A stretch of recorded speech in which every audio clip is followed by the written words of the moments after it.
ओशो जी आपको सारे रास्ते बता देंगे। साधारण इंसान तो कंफ्यूज हो जाएगा हम चुने कौन सा, इसलिए हर कोई उन्हें समझ नहीं पा रहा है। और बल्कि पांचों जितने वो रास्ते बताएंगे सारे ही सही होंगे। ऐसा कहना ही ये था कि जीवन तुम्हारा है, किसी और का नहीं है, तुम्हें जैसा जीना है तुम वैसा जियो। लेकिन उन्होंने कुछ कुछ चीज़ें ऐसी कह दी जो आम जनता को हजम ही नहीं हुई। अगर वो ओशो जैसा सन्यासी बने तो अच्छी बात है, मैं तो बनना चाहूँगा। मैं बुद्ध और महावीर जैसा सन्यासी बनूंगा तब मेरे माँ बाप को तकलीफ होगी।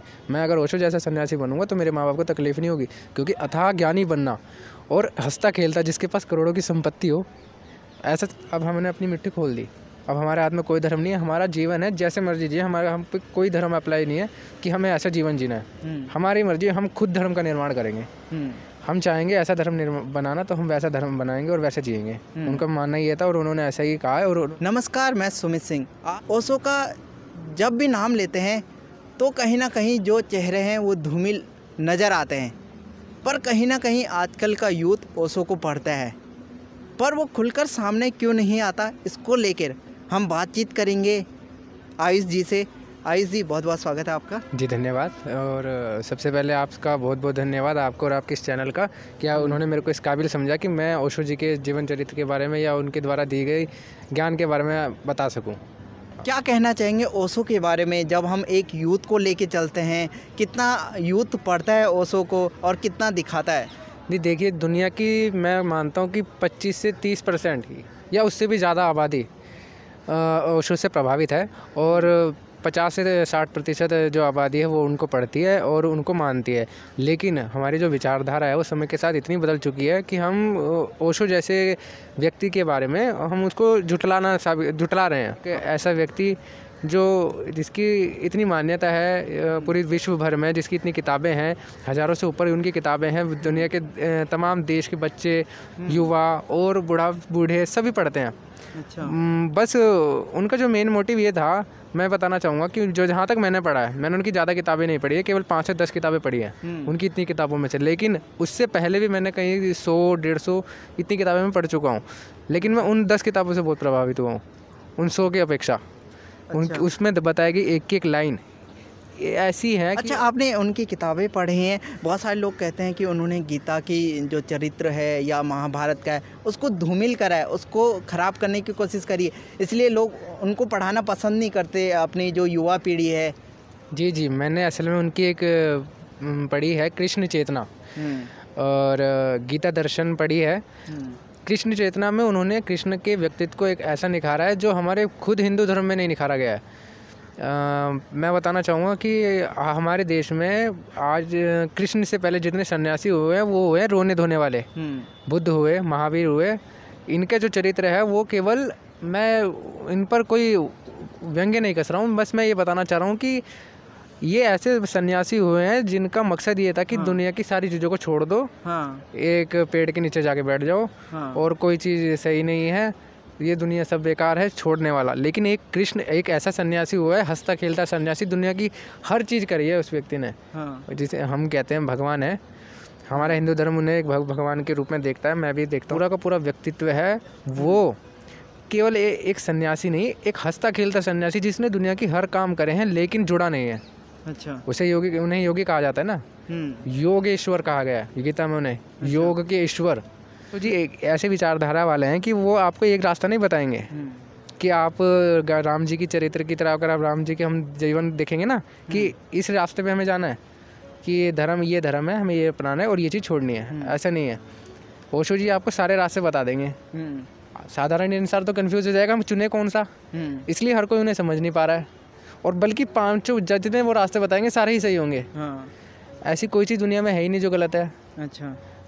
सन्यासी के बारे में उन्होंने बताया या सेक्स के बारे में बताया, तो भैया एक बात बताओ कि अगर सन्यासी लेना गलत है, दुनिया की हर चीज़ छोड़ देना गलत है, तो ये शरीर भी छोड़ दो, क्योंकि शरीर भी मिला हुआ है।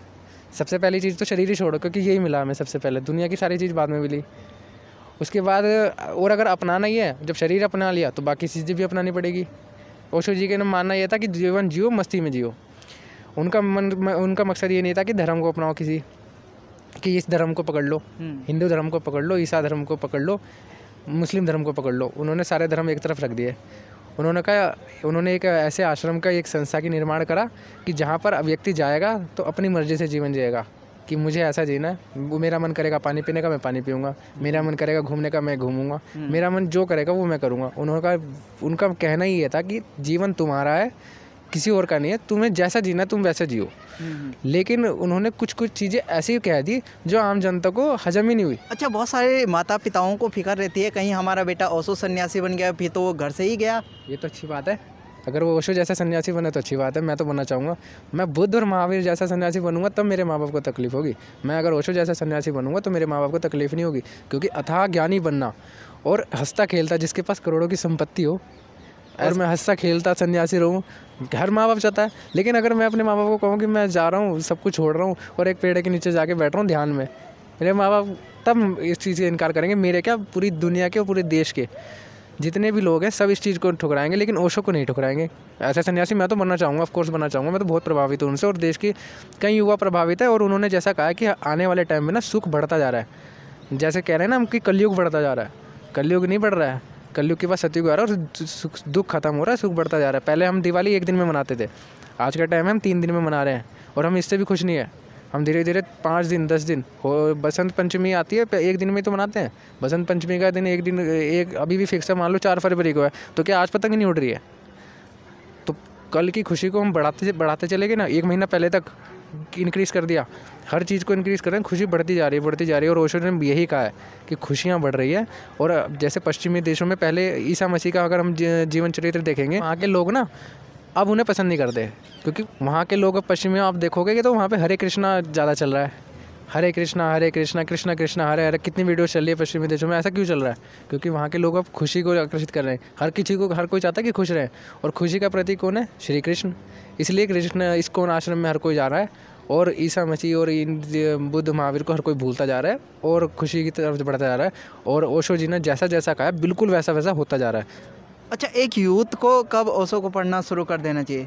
मेरे हिसाब से तो उसको जब जैसे समझ आने लग जाए दुनिया के बारे में तब से पढ़ना शुरू कर दे। जैसे मेरे को थोड़ा थोड़ा समझ में आने लग गया था 14-15 साल की उम्र से, तो मैंने थोड़ी थोड़ी किताबें पढ़नी शुरू करी थी।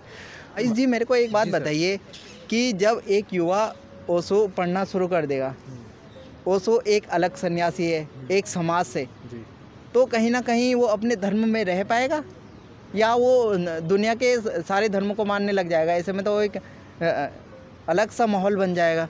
नहीं, सबसे पहले तो वो सारे धर्म ही छोड़ देगा, उसके लिए कोई धर्म नहीं रह जाएगा। धर्म इन द सेंस कि हमारे लिए एक धर्म है, हम एक चीज़ को पकड़ लिया।